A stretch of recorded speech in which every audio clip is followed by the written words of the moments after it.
can see that we are. Yep, we're now recording, I see. Okay. Awesome, guys. And maybe let me greet you again by saying greetings and welcome to this lesson today. And guys, in today's lesson, we are going to be looking at obviously 12, but our focus is going to be on a very interesting topic, which is called probability. And this is going to be part 1. So if you look at the nice pictures that I had to go and look for you, if you have a person tossing a coin, another one throwing dices, you have a stack of cards, you have the Venn diagram, you have the tree diagram. These things you've seen one way or another in your other lower courses, I think, in your grade 11 and grade 10. So you should have seen some of these: tossing of a coin, dices, cards, your Venn diagram, how it works, your tree diagram, how it works. So in today's lesson, what we aim to do is to be able to lay a foundation that will allow you to be able to answer the questions which you will encounter in your coming exams, be it the near future or even the distant future. So let's get into a very simple definition, guys, of what is probability. You know, I prefer that I start by laying a foundation so that we understand exactly what we are, trying to achieve here. So the first question is, what is probability?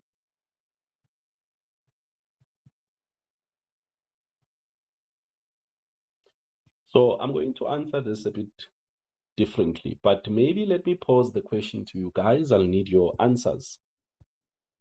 What is probability? I'll take your different answers and let's see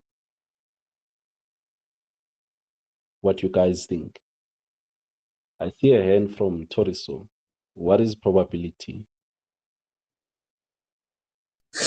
The chances of an event taking place. Okay. It is the chances of an event taking place. Anyone else, guys?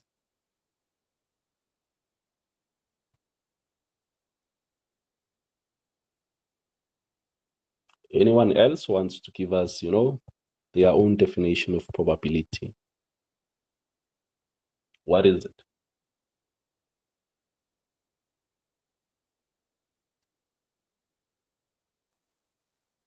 Any other taker?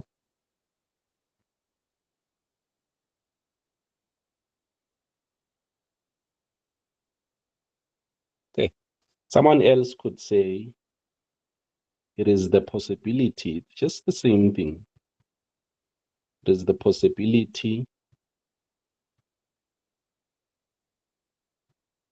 of an event occurring.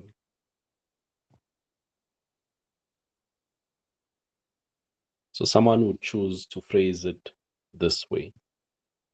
So maybe for now, let's stick to these two definitions. Good enough, and they will get the job done for this course. So the first one is it is the chances of an event taking place. And the second one is it is the possibility of an event occurring. Same definition, but it's just phrased slightly different. But the meaning is the same. So let's consider an example as we start this out.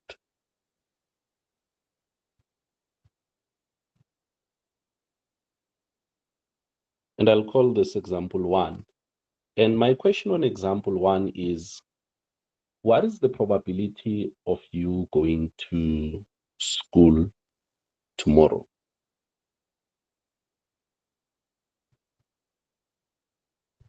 Anyone wants to give this a shot?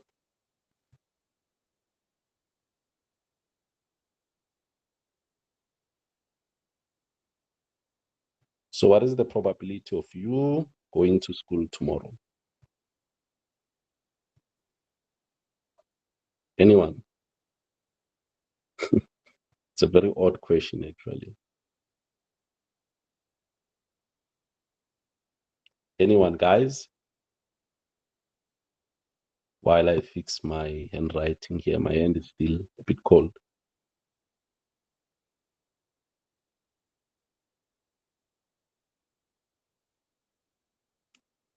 So what is the probability of you going to school tomorrow?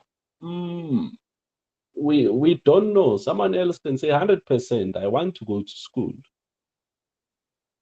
You know, we can say that. And someone is saying, I'm certain that I'm not going to school. So the probability of going to school is 0. So let's give it a shot. So let's call B to be going to school.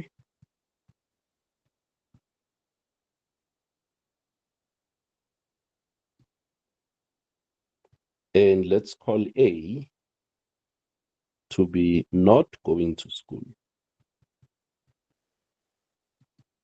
And there's a couple of things I want to introduce you to. Not going to school. So the probability of going to school, probability of B, let's say it is 0.5. So 0.5 means it is 50%. Or let's say you are certain that you are going to school. So let's make this probability to be 1. What this means is when something has a probability of 1, it means we are certain,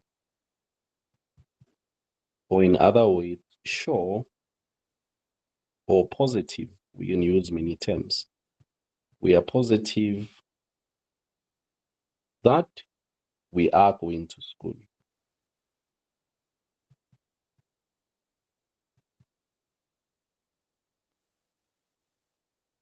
So this would be the meaning of what is happening. The probability is 1.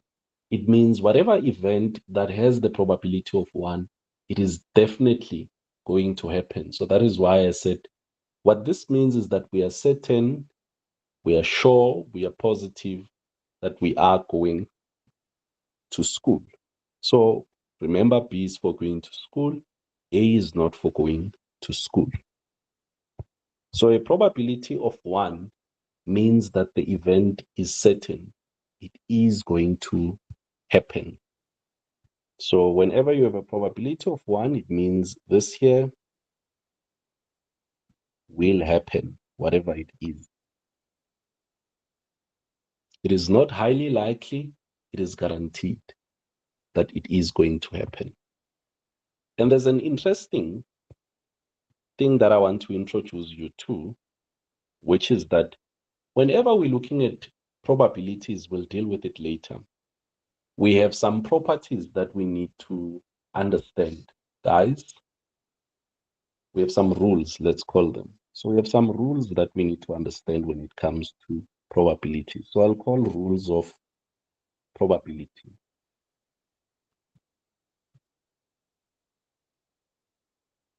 So as much as you know rules for many other things in life, we need to understand rules of probability.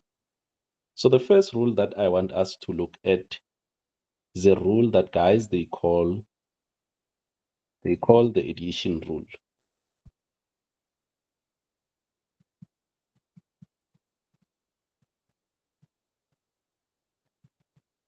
Others would call it differently and all other things, but I'm just going to call it the addition rule. Do we have anyone who remembers it?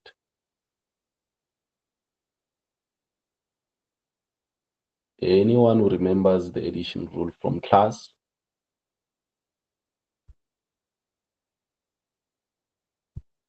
If you don't, it's okay, guys. I'm going to remind you. So the addition rule is a rule that we use whenever we have any two events. So for this, we will say consider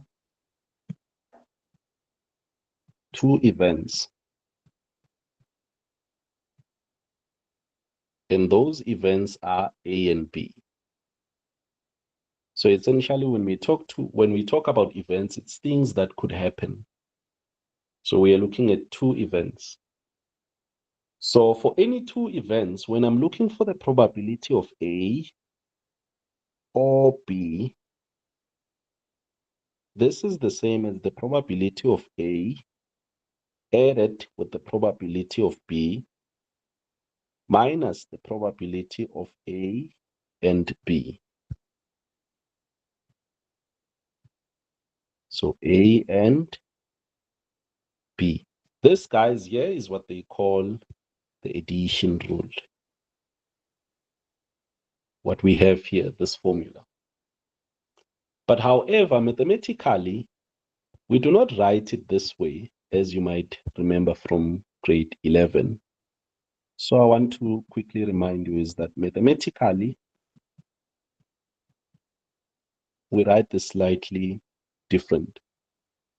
So whenever we see or in mathematics, we'll replace it with the sign here, which is U, like that one.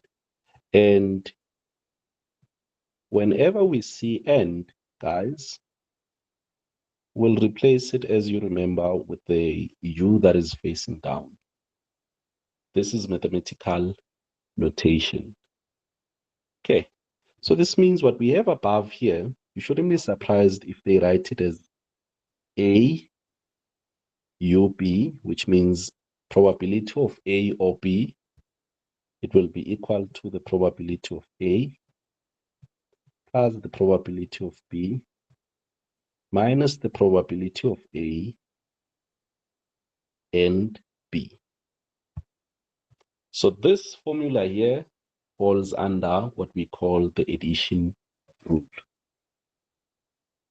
So essentially, if we are looking for the probability of A or B, we can get it by saying the probability of A plus the probability of B. However, guys, there's something which we call mutually exclusive events. So this is an important term, and you will see how this combines to this. So there's a term that we call mutually exclusive. So there are events which are mutually exclusive.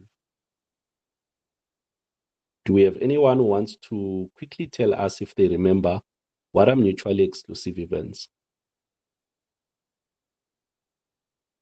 Anyone? I see a hand from Tembisile. You can go ahead. These are events that cannot occur at the same time. You guys are geniuses. So mutually exclusive events are, as you say, events that cannot occur. They cannot occur at the same time.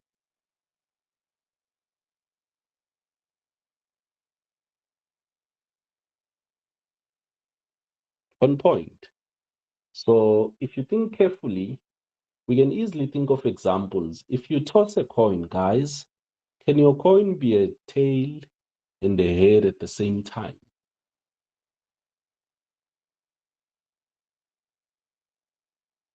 No, we're not expecting that.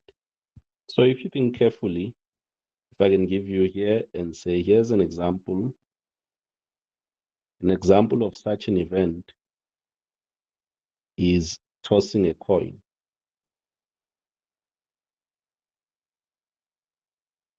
Remember that one side of a coin, when you are looking at a coin, one side is a head and one side is a tail. So you can't have the head and the tail at the same time. So think of it carefully. How can the head have the tail at the same time? Even if you think of animals, it just becomes a funny concept. But when you toss a coin, when it falls, we can't have a head and a tail at the same time. So we cannot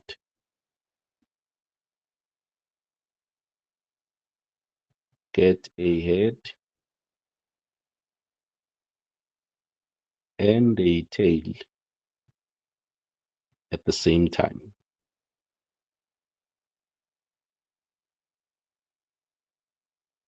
This cannot happen. If you take your 2 rands now, you toss it, when it lands, you won't get a head and a tail at the same time. So this means for mutually exclusive events, the probability of A and B means it should be 0, because you can't have A and B at the same time. Does it make sense, guys? This is for mutually exclusive events.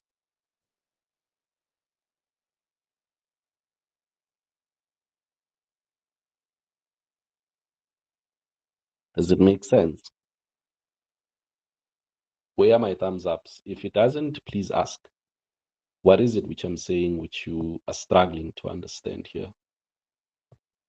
And I'll be happy to assist you. And this is very important because we build up on this. So you need to have a feel that, okay, so the probability of A and B is 0 for mutually exclusive events, because as an example, when we're looking at tossing a coin, it can be a head and a tail at the same time. Anyone else, guys, wants to give me an example of a mutually exclusive event?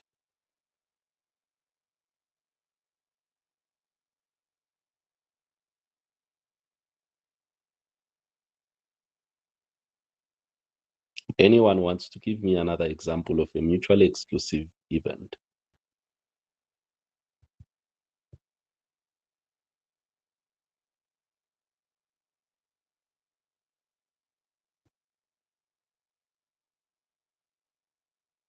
Okay, if you think of our example of, are you going to go to school tomorrow?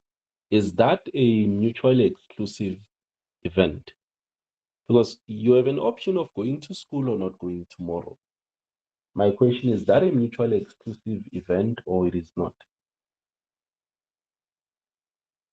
And why do you think so?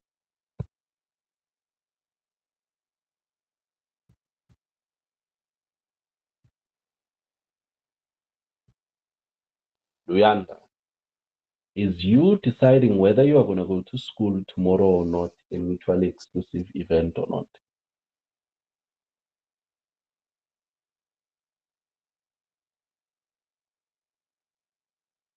Just look for the unmute button, okay, and share what you think.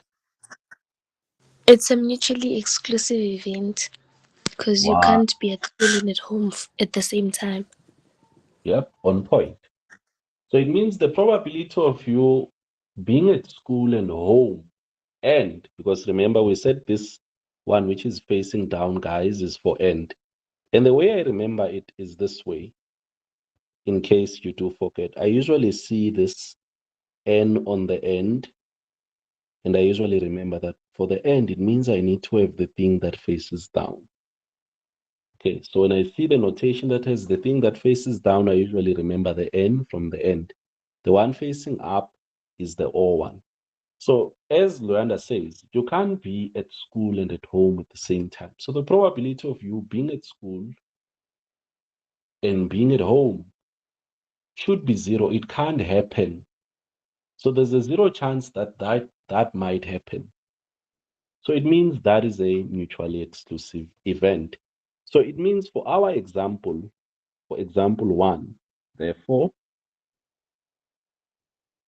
it means that for that example 1 which we're looking for, when we look at rule, or when we look at the addition rule,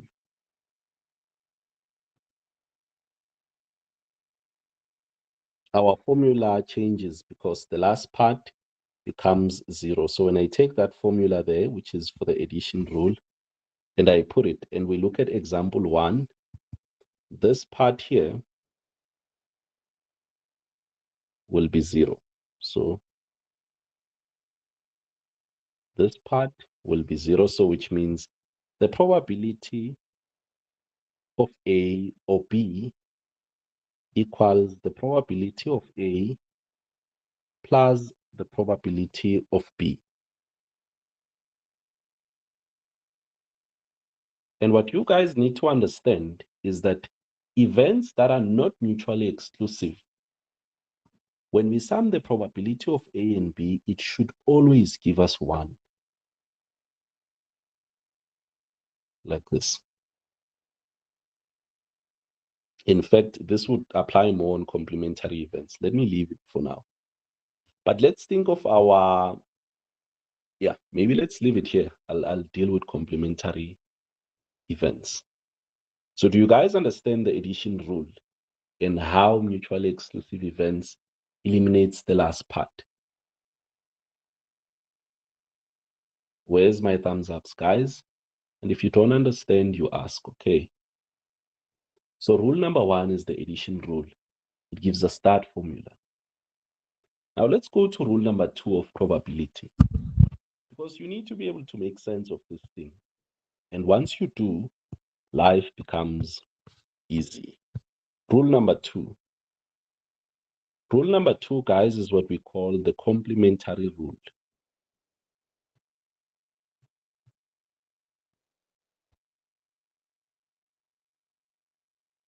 So what the complementary rule essentially tells us about, if one event happens, we know what did not happen. So if you tell me one thing, I can tell you what you are not telling me. So here's what happens. The complementary rule, what it says is that the probability of A or B, the probability of A or B will always be given by the probability of A plus the probability of B. And this should be equal to 1. So meaning, whenever you are adding the probabilities of these two events, A and B, they will give you 1.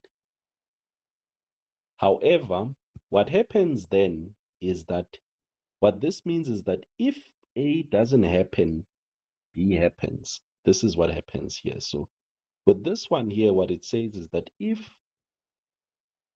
event A does not happen, and the school example is a complementary rule. If event A doesn't happen, then what we know is event B definitely happens. So definitely happens.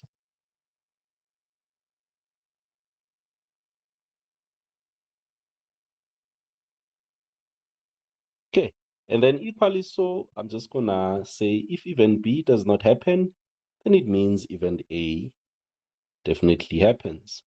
I'll just change this here. And we'll dive into what these mean. So if event B does not happen, event A definitely happens. So the way that guys, they write this is that event B, because we have the probability of A, event B is usually called not A. Okay. How do we write this mathematically? Mathematically, they usually write this way. So we don't need to be confused. Where's my brown? So what happens is we have a mathematical notation. Sorry, mathematical notation. And guys, our mathematical notation is as follows. Notation. It is as follows. When we are saying not A, mathematically we write the A, we put in a dash at the top. That dash there, guys, says not me. So that dash is for not. So this means that if I have complementary events, when I write it mathematically, they will give you something like A, or, so event A, or the probability of event A not happening will always give you the probability of event A plus the probability of not event A. And this will always be equal to 1.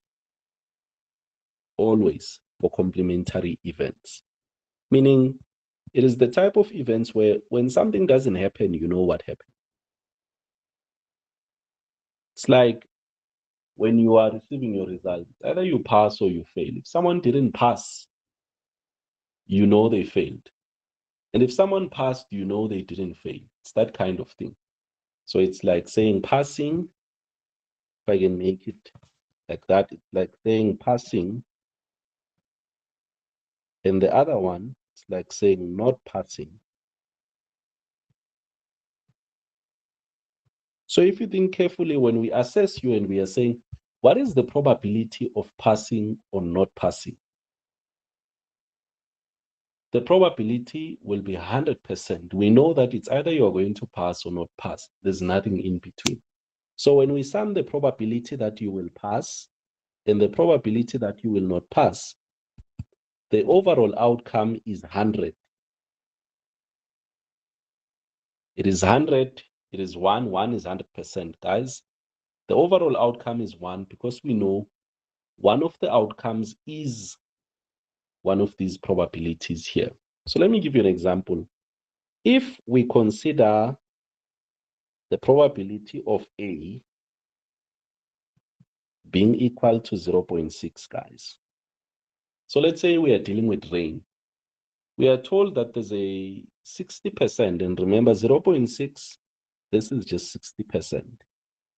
I'm sure some of you do watch the news. You will hear them saying there's a 60% chance of raining tomorrow. So let's say A here is raining. That is what is happening. So if we say there's a 60% chance that it's going to rain tomorrow, if I can ask you, what are the chances that it's not going to rain, guys?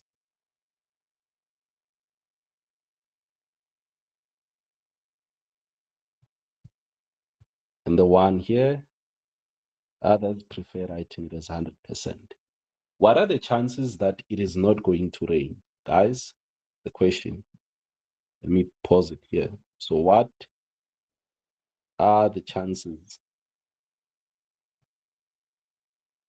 that it will not rain?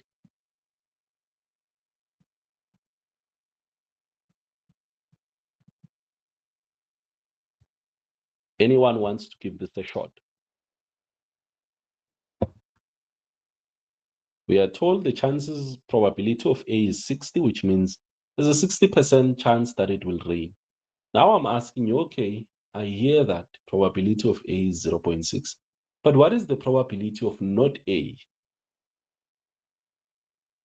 I see a hand from Mulebucheng. Was it you? Maybe raise your hand again, guys. It's a question. The chances of not raining is 40%, which means 0.4. We're looking at the probability of not A. Right. So how did you find that? Since we know that probability of A and probability of not A is equal to 1, which is 100%. So we're gonna say we already have the chances of it raining, which is 60%. So we're just gonna say 100% minus 60, and then we're left with 40%. Meaning the chances of not raining is 40%. On point. Thanks for that. So we have the formula, guys, probability of A plus probability of B according to complementary events equals 1. And probability of A, we know it is 0.6. So what we are going to have is 0.6 plus the probability of it not raining. This should be 1, so we can transpose and have the probability of not A equaling 1 minus 0.6, which ends up being 0.4, which when you convert to percentages, it becomes 40%. So this means that here is a comment. We can mention, do you see that, guys? We can go and present weather now. I'm kidding. So you can now comment and say that there is a 40% chance of no rain. And this is all because you are smart and you understand complementary events. There's an event where if one event doesn't happen, you know that the other one has happened. So if tomorrow it rains, it rains. If it doesn't rain, it doesn't rain. It's like there's one of two events that could happen. They can't happen at the same time. So I hope you guys understand that. Do you understand? So this formula here is very important. That there is an important formula.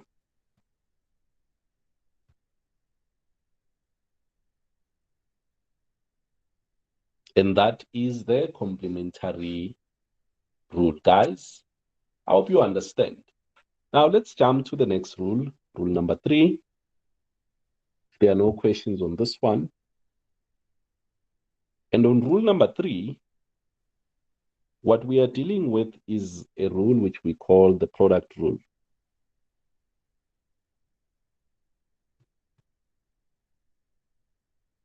Do we have anyone who remembers the product rule?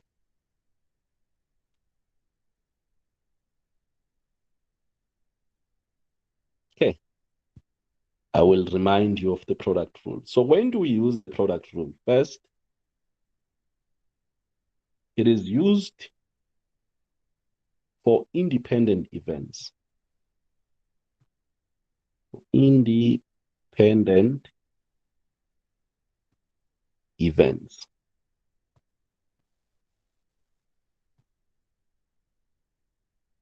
So maybe the question becomes then, what are independent events? Anyone?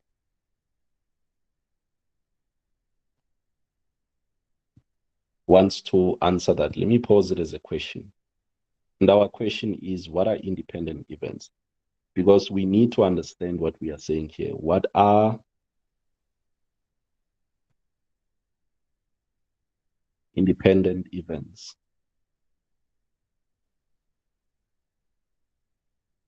I see a hand from Tembisile. You can go ahead. Let me put my S and question mark here.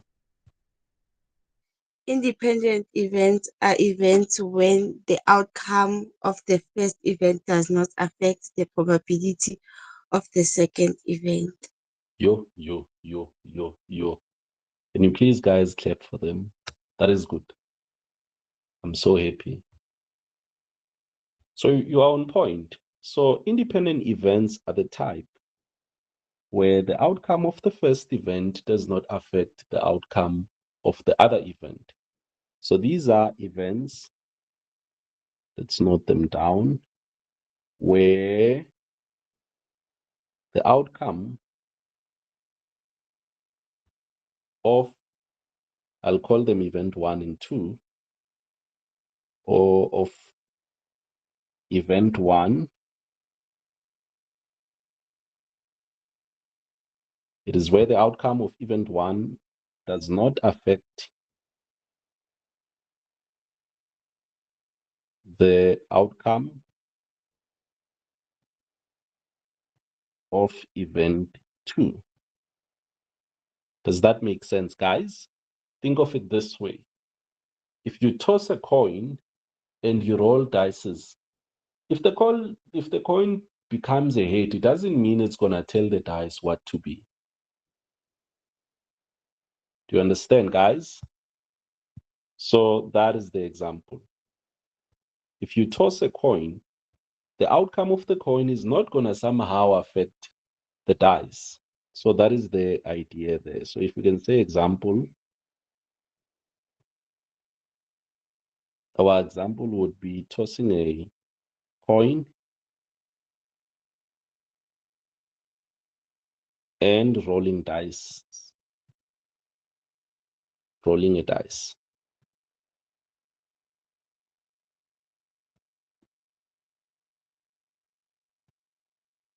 So the outcome of the dice and the outcome of the top of the coin, you guys agree that they don't affect each other in any way. The dice can choose to be whatever it wants to be, and the coin can choose to be a head or a tail. That is an example of an independent event. Do you guys understand?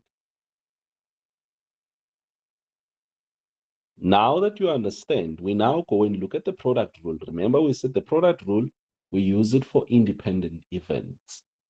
It is events where when you do those events, they are not affecting each other. You see? So let's go to the next page. You guys must go and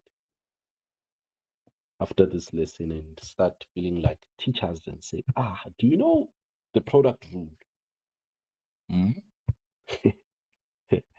So let's have a look at what this rule, guys, is, which we are talking about, the product rule. The product rule is as follows. So what we are going to do is we are going to consider two events. Two events. And those events are A and B. And remember, these are independent events. The product rule works on independent events. So the probability of A and B, remember what faces down like that is the end. It is equal to the probability of A multiplied by the probability of B. So essentially, when we're dealing with independent events, when we want the probability of two events happening, we multiply their individual probabilities. Do you guys understand? Do you guys understand? Right. Let's consider an example for you to understand. And let me see. I was supposed to make this an example. So let's just for the sake of, consistency, I'll make this to be example number 3 here, where we have PA 60, where it's the probability of raining. So I'm going to give you an example here so that we understand the implementation of this. So this will be example number 4. So what are we doing on example number 4? On this example, we are tossing a coin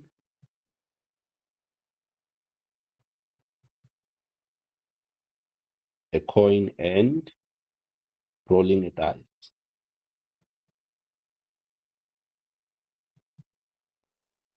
And the dice, we are going to assume, guys, that it has what? We are dealing with the 6-sided one.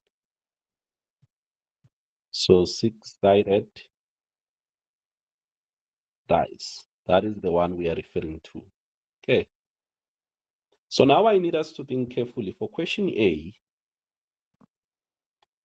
So what we are going to do is we are going to consider, remember that a coin, guys, has 2 states. So when we look at a coin, it has a head and a tail. So a coin has a head, which we are going to call event H, and a tail when it faces the other way around, which we are going to call event T. But a dice has 6 outcomes when you roll it. So it has 1, it has 2, there's a 3, there's a 4, it has a 5, and so on. There's a 5, and let's put in the 6 here. There's a 6. So a dice has 6 sides, isn't it, guys? So it means that when we are rolling a dice, if you think carefully, now this is where we start getting into the probability theory. So whenever we are looking for the probability of an event, so if we are looking for the probability of an event happening, it will be equal to, do we have anyone who remembers When you are looking for the probability of an event, what is it equal to?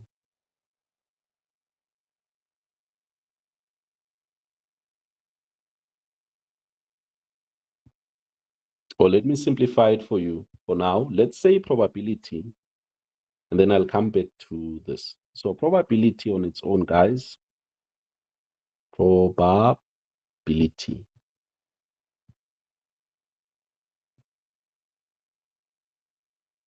Sorry.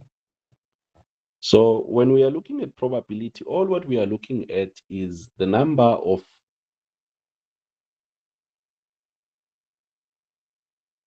favorable,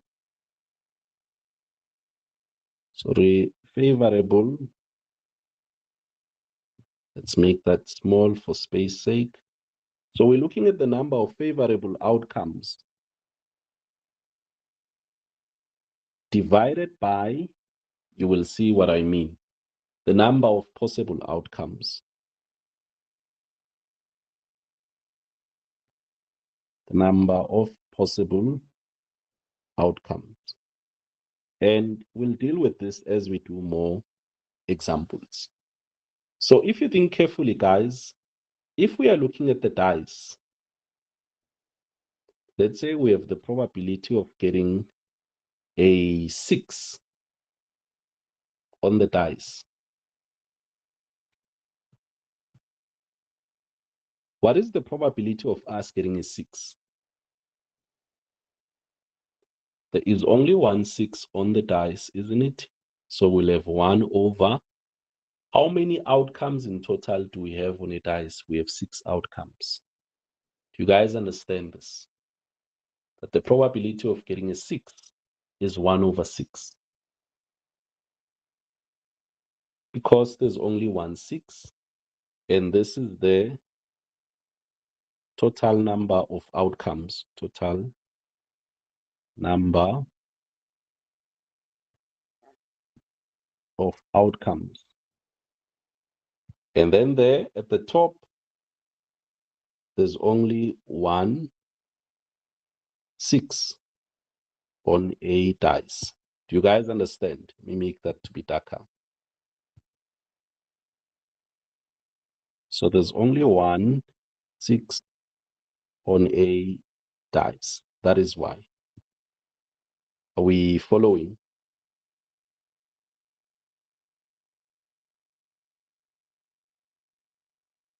Okay, awesome. So I need someone in the meeting to quickly give me what is the probability that when we roll our dice, we'll get a 4. First attempt.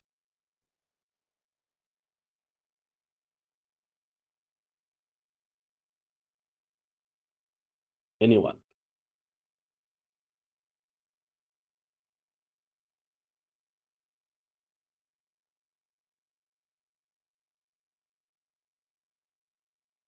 Okay, so in the interest of time, I'm going to take this one. So there's only 1 4 on a dice, but there's 6 possible outcomes. So it becomes 1 over 6. So now I'm saying when we roll the dice, guys, what is the probability that we are going to get an even number?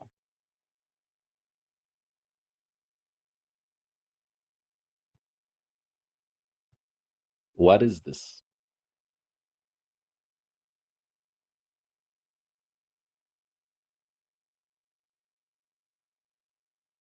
I see a hand from Luyanda. You can go ahead.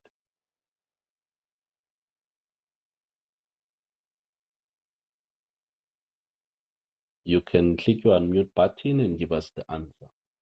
So when we roll the dice, what is the chances, or what is the probability that it will land and face up with an even number? 3 over 6. 3 over 6. Why 3 over 6?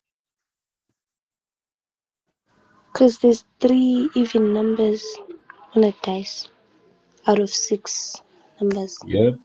You are such a genius. Can you guys please clap for them? So 2, you guys should know. Sure, we'll unmute. Yep, you can now mute. Thanks. So you guys should know that these are even numbers. So an even number is a number that is divisible by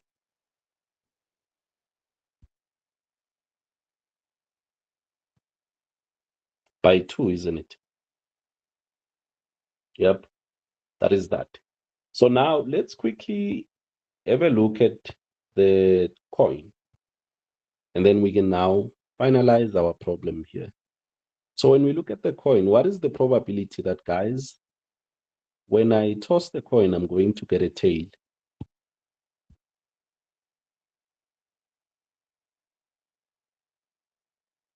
Anyone? When we do our coin, what is the probability that we are going to get a tail? Remember, a coin has 2 outcomes, head and the tail. So we want a tail. So that is 1 outcome out of the 2. So that is going to be 1/2, guys. And what is the probability that when we toss our coin, we'll get a head?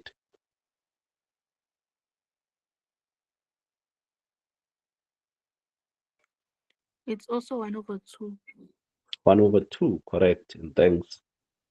So now let's think of this as a combined problem so that we can conclude our product rule. And remember, the product rule applies to independent events. Independent events, we define them. These are events that do not, which one outcome or which the outcome of one event doesn't affect the other one.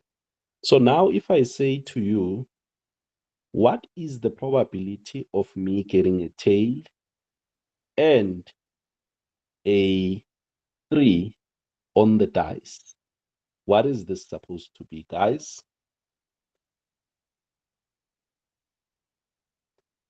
So spinning the course or the coin or tossing the coin is independent of rolling the dice.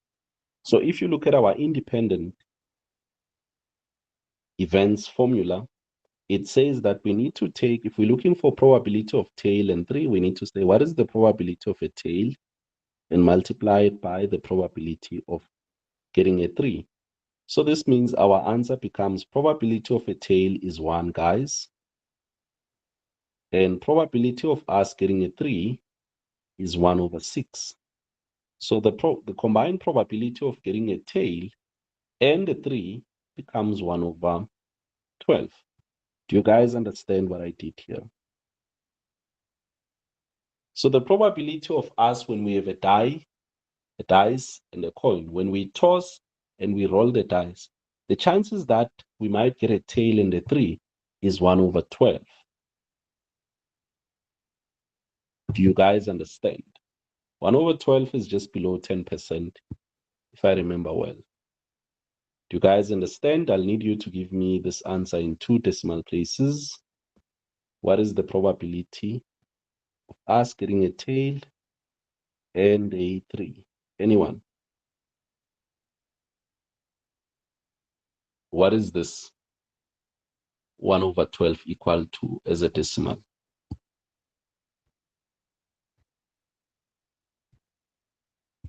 It is 0,083.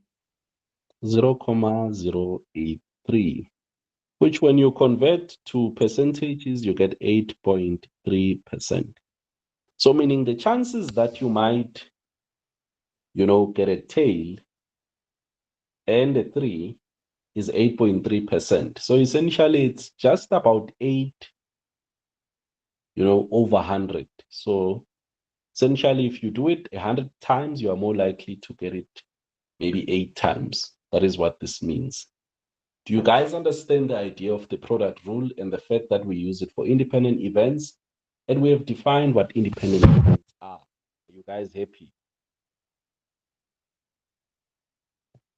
Very important that we understand this, because as we move, we build up on all what we are trying to define and lay a solid foundation of. Okay. So let's move, guys, and let's go to the next rule. But before we do so, there's something that we need to note, which is that there are events that are dependent. So if you think carefully, if events are dependent, then we need to be careful. We just can't multiply and use the product rule. So these are for independent. The product rule works for independent events. So let's have a look. So for dependent events, which means the outcome of one event affects another one, we can't use this formula. So for dependent events, the product rule does not work.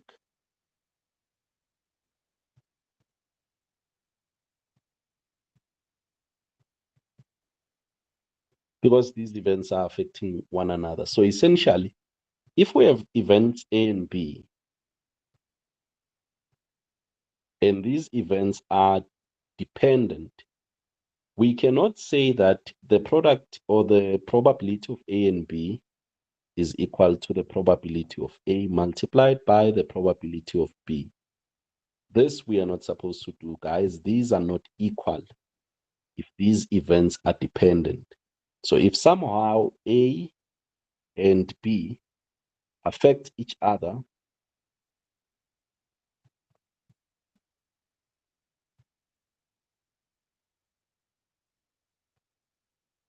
then these events, they become dependent.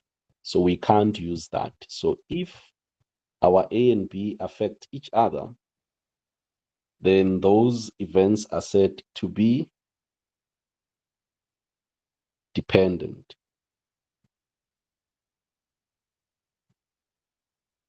And therefore, we can't use this formula above. Do you guys understand? So we've essentially done much of the fundamentals that we need to get up to speed with what is going on here. So we know what independent events are. We know what are mutually, and maybe a question is, what is the difference between mutually exclusive events and independent events? Anyone wants to take a shot at that?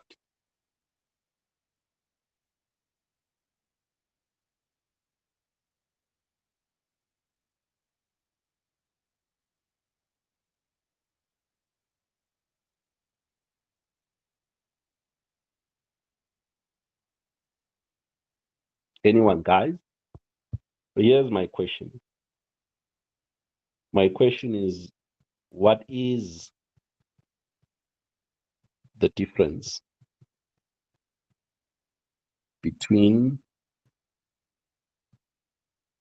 mutually exclusive and independent event? And independent events. Anyone? What is the difference?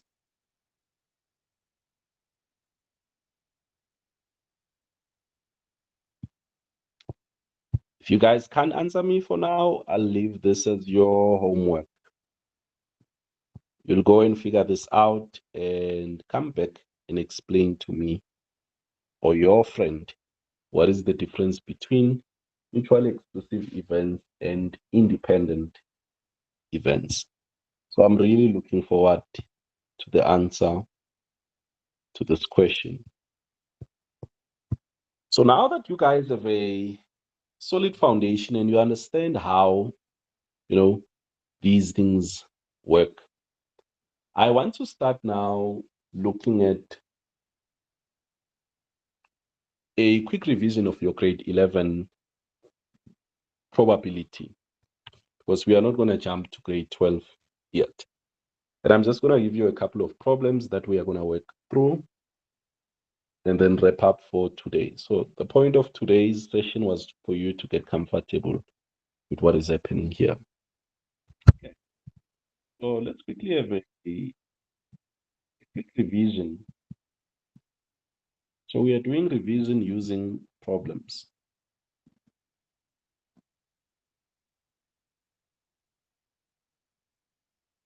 That is what we are going to do. So let's come here and call this question 1. And for question 1, we have A, guys, but I'll give you the statement first.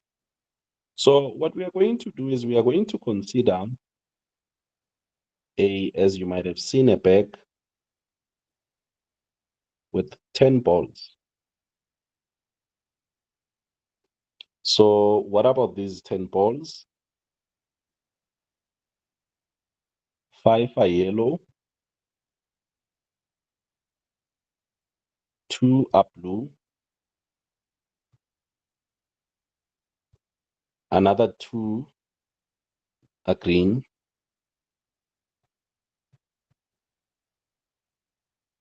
and then there is 1 white, or let's say 1 gray. Okay, let's make it white. It's okay. So now you need to be very careful, guys, with the questions, and you will see what I mean. So question A, we are going to ask this way.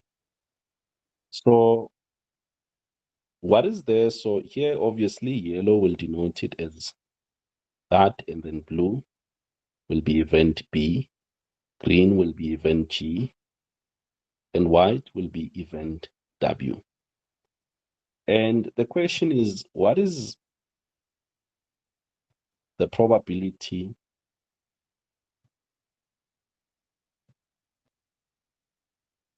of drawing a blue ball from the back? Anyone?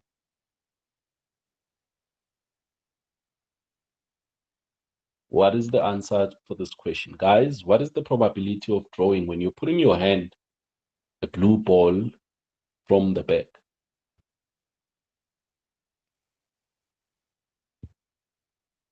I see a hand from Luyanda. You can go ahead. 2/10. So the probability of drawing a blue ball, it is 2/10. Why 2/10?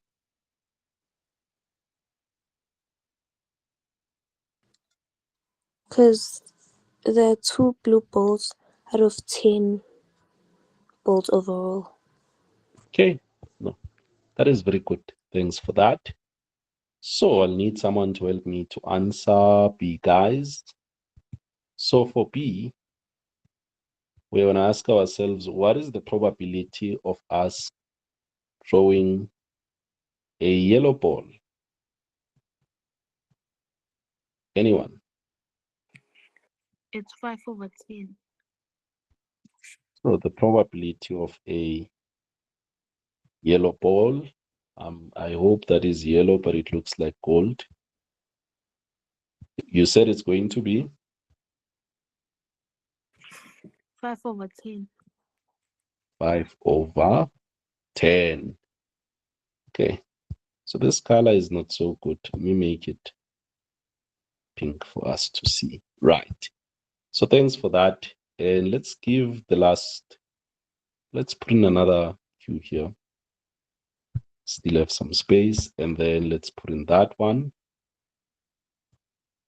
And I'll need someone else, guys. You should be active. So for C, what we want is we had blue. So I want green now. Anyone?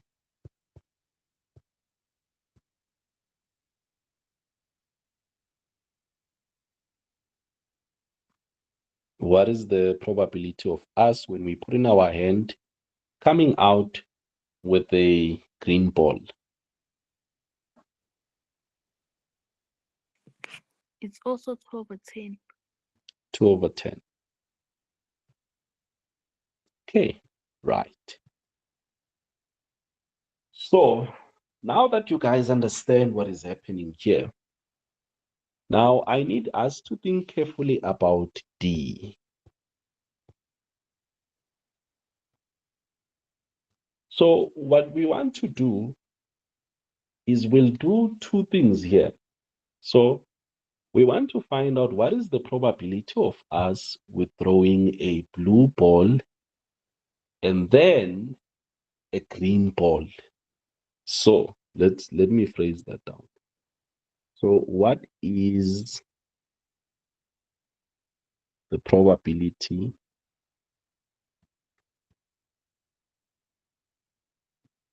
of drawing a blue ball,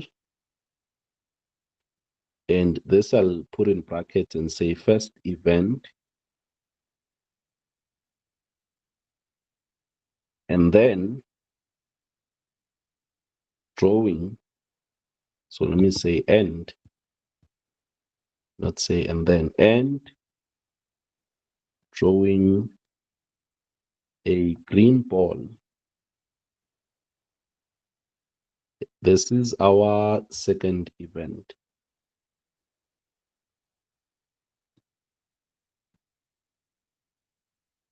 Without any replacement, without any ball replacements, let's be specific, without any ball replacements. Let me make this to be a bit smaller for space, and then you guys can guide me to the answer without any replacement. So what do you think?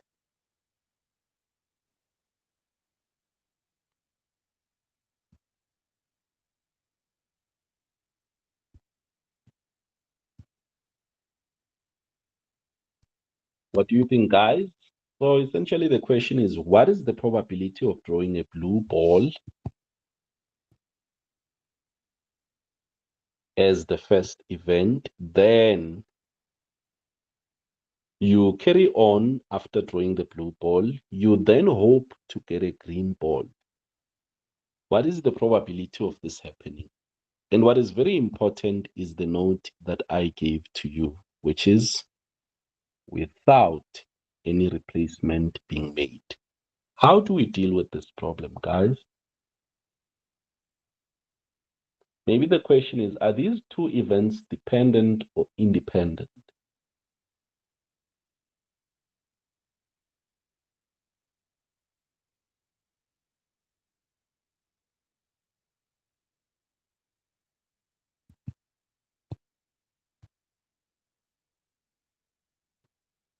So I'll give it to you. So these are dependent events. So note, what you should see that is that event one, which is the first event, and event two are somewhat dependent, are they not? Okay. But maybe let me leave this. How do we find this, guys?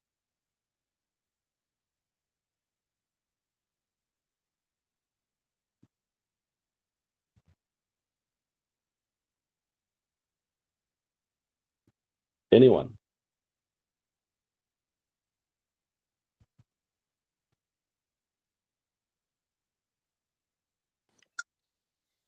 I think that they are dependent because after removing the blue ball, there are more chances of you getting a green ball because now the probability of getting a green ball is 2/9 instead of 2/10. Yep, you're on point. So event one and two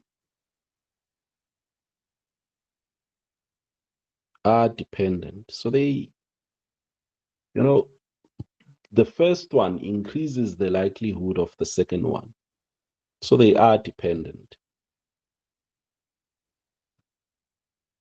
So how do we then find the probability, guys?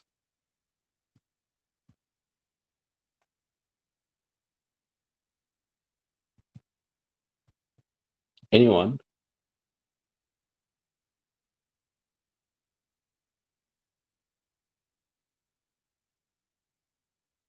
Okay. So I will assist you to think around this, guys. So what happens is we are going to have event one. So the first withdrawal. So I'm going to draw a tree diagram for you, which is why I'm just quickly helping you to recap this. So what will happen is, if you remember, here we have what? 1, 2, 3, we have 4 balls. So it means I just need 4 lines like this. But let me put it down here. So I need 4 like this. Let's put that angle, and at that. So if you look carefully, if I choose to make, let's say, this event here to be B for blue, and then we have green, and we have yellow, and we have white. So for the first event, we have certain probabilities that we expect. So first event. So for the first event, guys, I'm sure all of us can agree that the blue is 2/10. So for the first event, what we have is we have 2/10. Let's zoom in.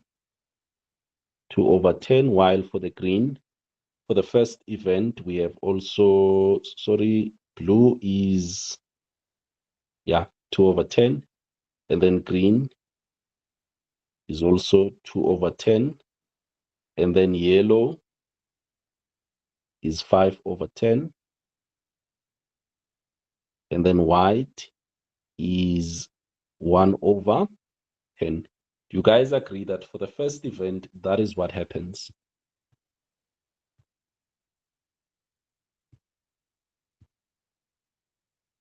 Right.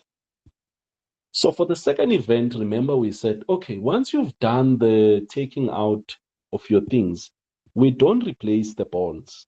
So once you take out your green, whatever ball, you have it there as it is. So that forms our second event. But remember, on the second event, you still have choices, So we'll have that, we'll have that, we'll have that, we'll have this. So let me see if I can push these a bit upper. So we have that,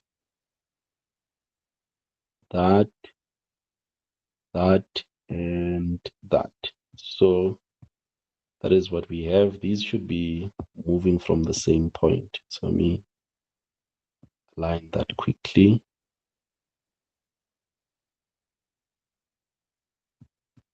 Let's put that. Let's copy this. And then hopefully you'll understand what happened here. So let me make you a bit smaller. Space is always a big issue, guys. Just be patient with it. And then let's put up that one. I should have opened these a lot, actually. Okay, so let me quickly solve my space issue here, and then we can deal with this problem. So let me make this diagram a bit bigger. And then I can afford to do that. And you a bit, copy and paste it here.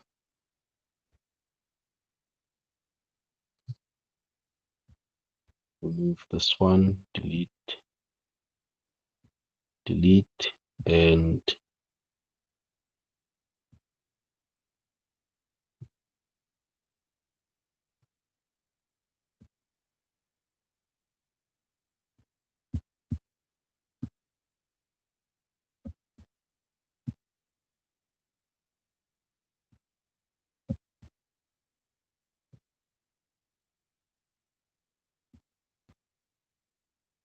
see that one, copy and paste this one below there.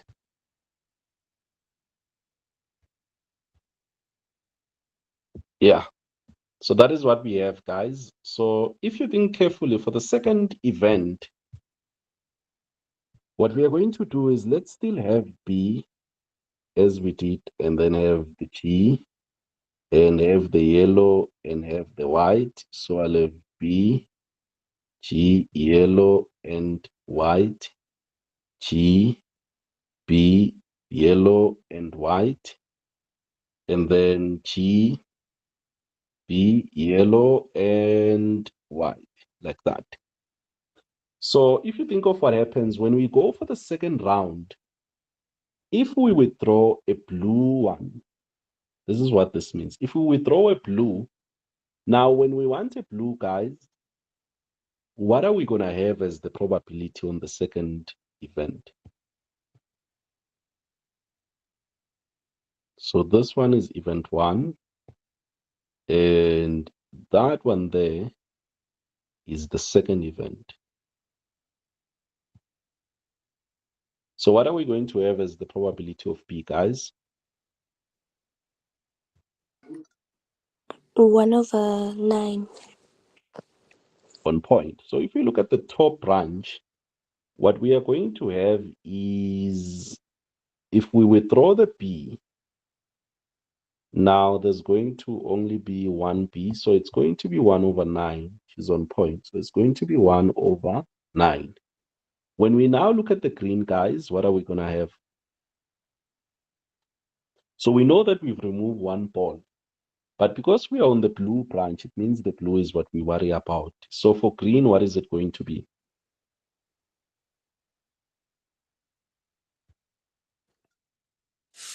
2/9. It's going to be 2/9. For yellow, remember, we are coming via the blue first event, meaning on the first event, we took out a blue. So for the yellow, it's going to be 5/9. Why is it over 9? It is because we took out one ball, but we took the blue one. Then for the white, it's going to be 1/9. So that is what we have here.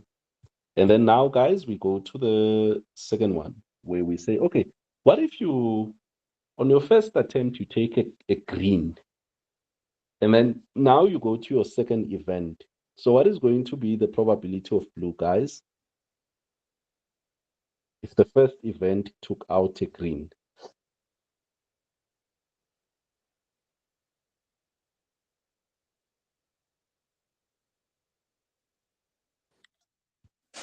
Um, 2/9.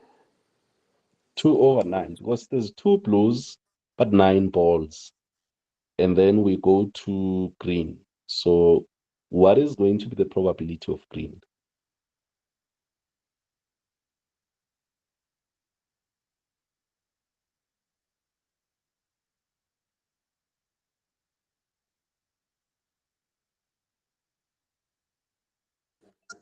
1/9. 1/9. Why 1/9? Because already we took one green ball from 10. So there's only one left. And then 9 balls. There's only one green ball left out of 9. Yep, on point. And then the yellow is going to be 5/9. The white is going to be 1/9. So we're done with that one, guys. And then we now go to the event where we say, okay, maybe what if we start by yellow? So we need to go and do exactly the same. So if you look at our green, if we start by pulling out a yellow, what is going to be the probability that on the second attempt, we'll pull out a green?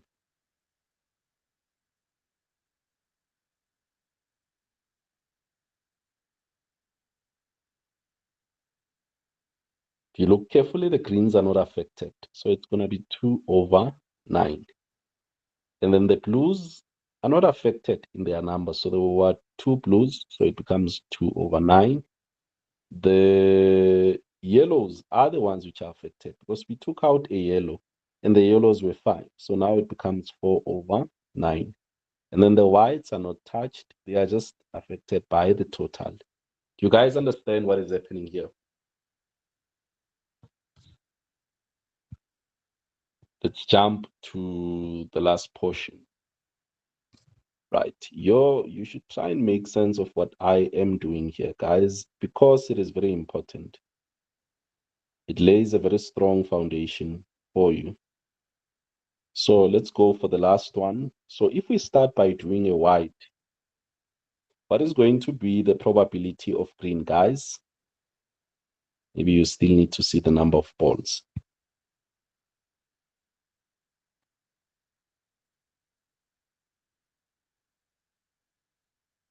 What is the probability of green?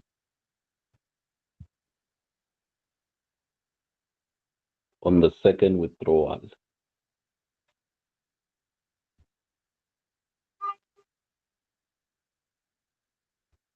Anyone? 2/9. 2/9. Why 2/9? Because one white ball was took and then there's still 2 green balls left out of 9. Yep. And then let's go to the blue. The blue, I'm going to give it to you guys. It is also 2/9. And then the yellow is going to be 5/9. And what about the white now?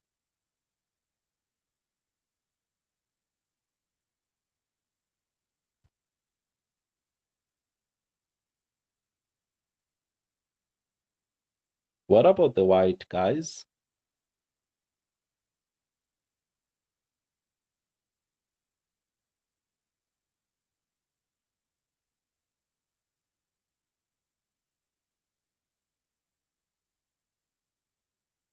Anyone?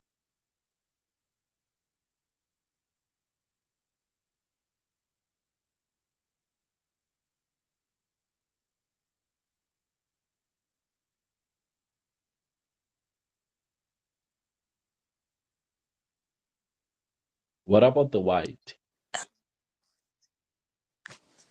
Can it be 0 out of 9? Because there are no white balls left. Yep. It's just going to be 0. If you want, you can put it over 9. Yeah. But that is what we are going to have, guys. So now we are in a position to be able to deal with our problem. And here's how. So I'll copy this to the next page and see what happens. So let's say here they ask us, what is the probability, as they did, but they remove first event and second and whatever. They just say, what is the probability of drawing a blue ball and a green ball? And this is done without replacement between the withdrawals.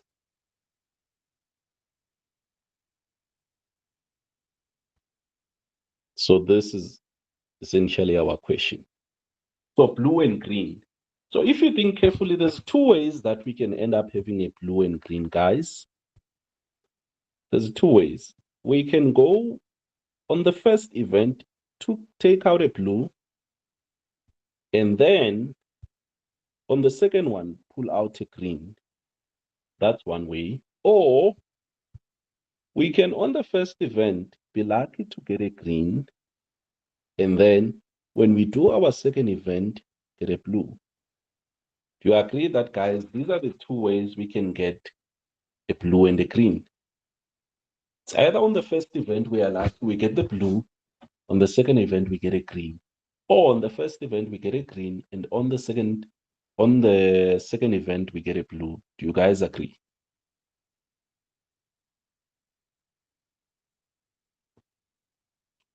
Right. I see some thumbs ups. So the probability of getting a blue and a green has 2 parts.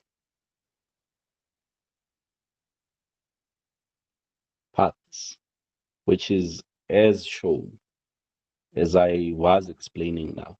So in order for us to find the probability that we will get a green and a blue, why am I saying B and B? B and G. So the first part, we will take the probability of a blue on the first event, guys. So if you look carefully, we'll take the probability of blue on event 1 and we'll multiply it by probability of green on event number 2. Do you see that path? And then plus, because there's another way, we'll say the probability of on event 1, we can get a green and then go to event 2 and get a blue. Those are the two ways that we can go about to get blue and green. Event number 2, blue. Do you guys understand what is happening here?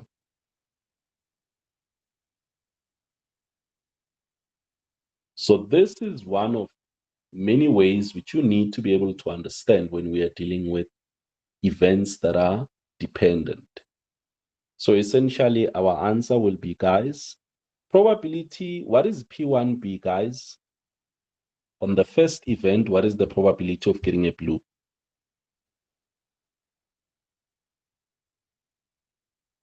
Two over 10. And on the second event, what is the probability of getting a green? Following the first event of getting a blue, it is 2 over 9, isn't it, guys?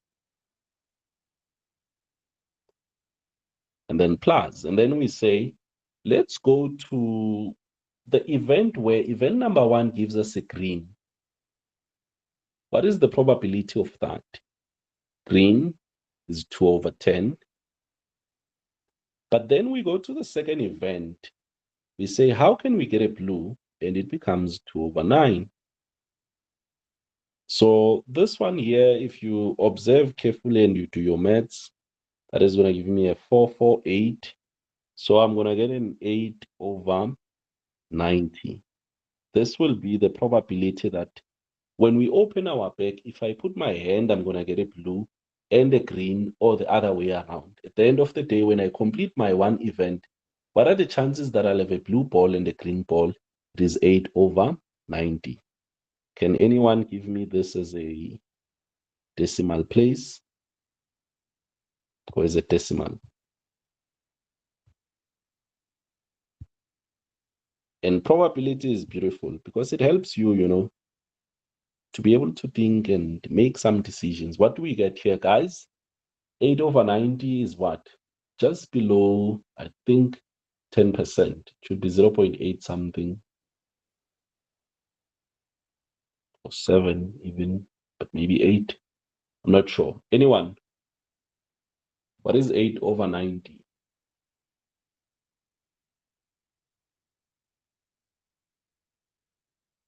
Okay, let me pop my calculator. 8 divided by 90. It is 4 over 45. It is 4 over 45. I want it as a decimal, which is 0.08. 08.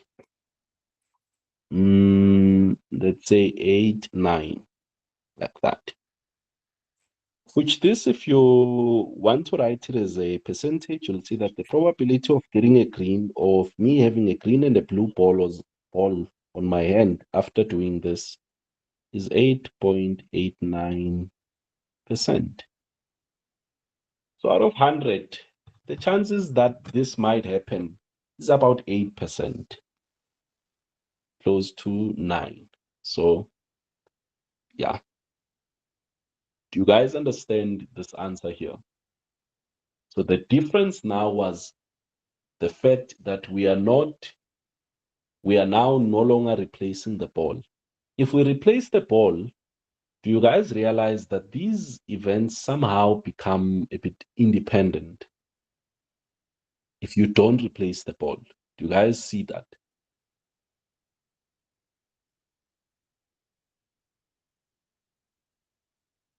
If you don't replace the ball, the second event really doesn't increase the chances of the first event, doesn't increase the chances of the second event. It doesn't increase them, it doesn't decrease them. You guys should just listen carefully and make sure that you understand what I'm saying, because it's very important. If we don't replace the balls, or if we replace the balls, if I take out a green and I say, okay, I didn't get a green, I put it back in the back, the events do not affect one another. So if I take out a green first time and I put it back, it doesn't make the second event to be more likely or less likely. So thereby making them to be a bit independent. But if we don't replace the ball, that directly affects every outcome, which is why we need to go this route of looking at the tree diagram. So the tree diagram, guys, is extremely important in your learning. So this is our tree diagram, and then I think on the next lesson, we'll start touching on the Venn diagram. I'll see if we can plan it over the weekend, but if not, you know how our timetable works. We'll look at the Venn diagram, then we'll start worrying and going into, counting principles and the rest. But make sure that you do understand this here. It applies even with cards, guys, and all other things. Do we have anyone who has a question for me here? Did you guys understand? Where are my thumbs ups? And if you got confused, I really need you to ask. Probability is a very nice section. If you just try and listen carefully, it will make sense. Luyanda, where are you? Not Luyanda, but Ayabonga. I didn't see your reaction. Where are we losing you here?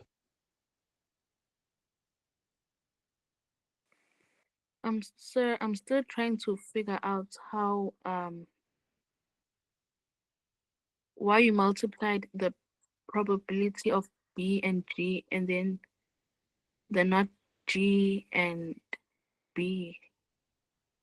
Okay, can you repeat your question? You are still trying to figure out why? You multiplied the PB times PG plus the PG times PB. Okay. So let me quickly help you there. So we have two events here, isn't it? Event 1 and event 2. So you have think of it, you are with your classmate, Anati. It comes with a bag that has 10 balls inside. So you put your hand, and the teacher is asking you, the teacher says you have two chances, okay, of taking out,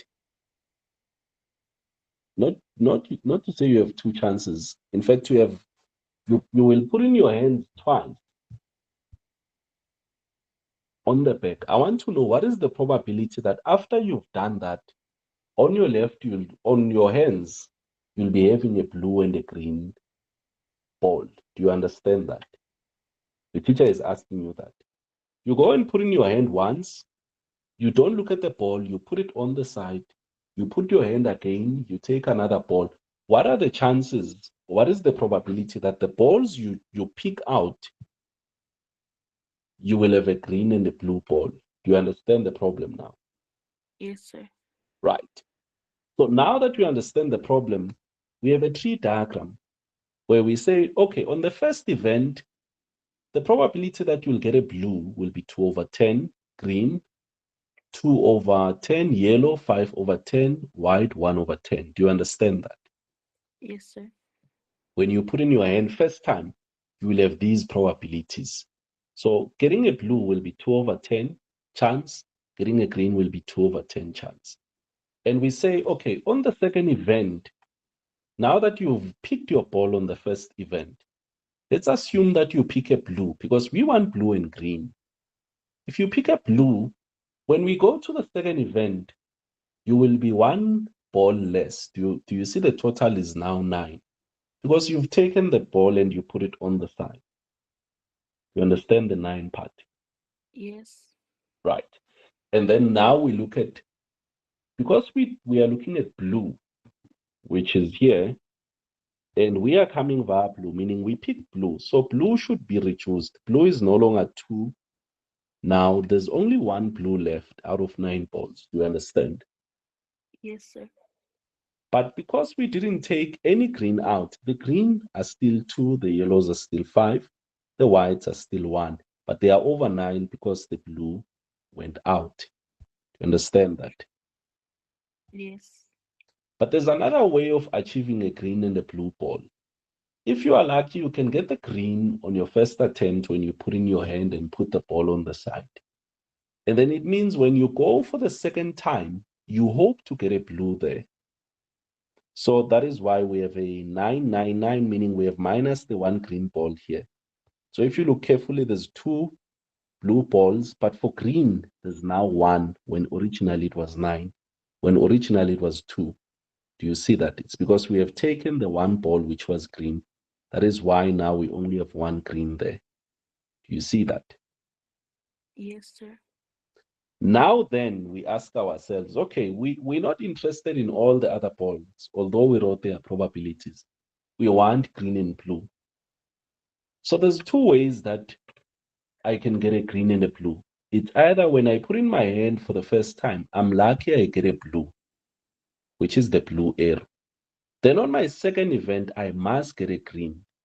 So what is the probability of getting a green there? It is 2 over 9. So that is why I said on the first event, event 1, this event will go with event 2, but which is green. Do you understand? So if on event 1 we pick a blue, on event 2, we want to go to the green. We want to know what is that probability, and we multiply them. But there's another way, which is why we put in a plus, that we can achieve this. It's either you're lucky to get in on event 1 a green ball, and then when you go for the second time, event 2, you get a blue ball. Then we multiply these probabilities and add them. Where am I losing you? No, sir. I understand now. Okay, awesome. Tembisile, where are you getting lost here? No, sir. And Luyanda, I'm also good, sir. can you explain it to your classmate?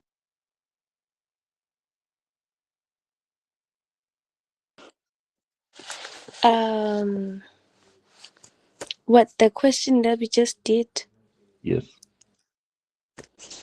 Okay. So I'd say that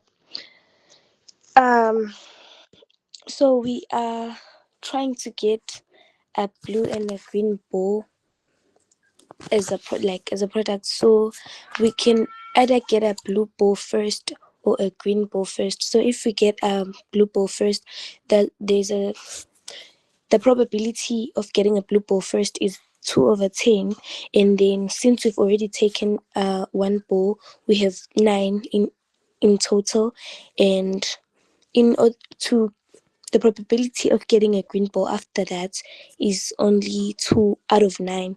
So we multiply those, and then since there's another way of getting a blue and a green ball, which is getting a green ball first, and the probability of that is 2 over 10, and we write that down, add it to the the other thing that we did first, and then after taking the green ball, we'll only have 9 balls in total, and the chance of getting a blue ball is 2 over 9.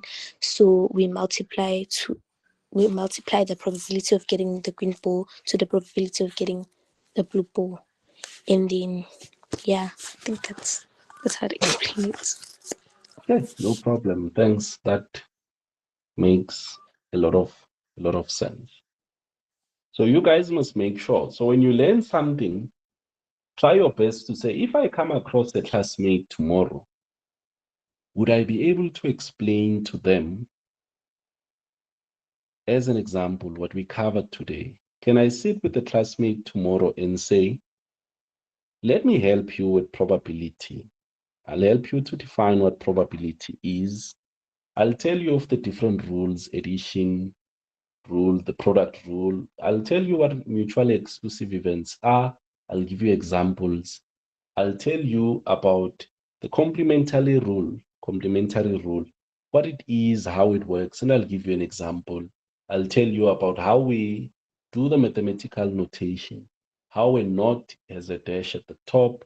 I'll tell you about the product rule, that we use it for independent events. What are independent events? I'm going to explain it to you. I'm going to give you an example of independent events. I'll also help you to understand how we apply the product rule, and I'll give you an example, tossing a coin in that, and that, and that, and that, and how these things all come in. I'll also give you an example of dependent events, and then I'll help you to calculate, and you'll see how they affect one another. If you understand, you should be able to sit with a classmate tomorrow or wherever when you see them, they are struggling. They are struggling. And you should be able to explain such that they understand. That is why I ask you guys that please ask me questions so that when you go there, you should be able to test your understanding and say, let me try and explain this to someone. And someone must be able to hear you if you understand what you are saying. If they don't hear you, you should ask yourself, am I explaining it properly? Or maybe they are lacking basics. Try and understand that. But guys, please make sure that you understand. Balungile, do you understand? If not, where are you getting lost? I understand, sir. And Anati, do you understand? If not, where are you getting lost? Yes, sir, understand. Can you go tomorrow and explain it to your classmates?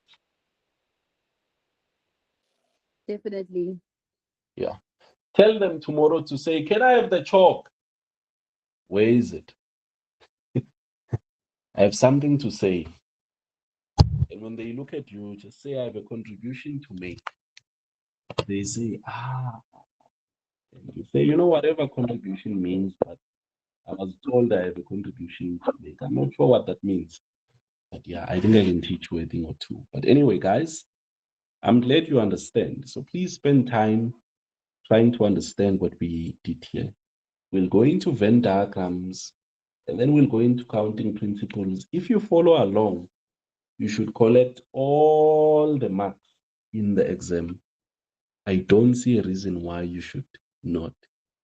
If you attend consistently and you engage in the lesson, all probability marks, we will take them. Because when you come here, you are not coming here to say, how can I claim this thing? You come here and say, okay, I see he was talking, maybe this thing makes sense, but I need also to make sense of it. That is the approach that you guys should take. There's no questions for me, guys. I think we can call it a day. And cheers and thanks for attending. Have a great one. Don't forget to invite your classmates, okay? Cheers, guys. Bye-bye.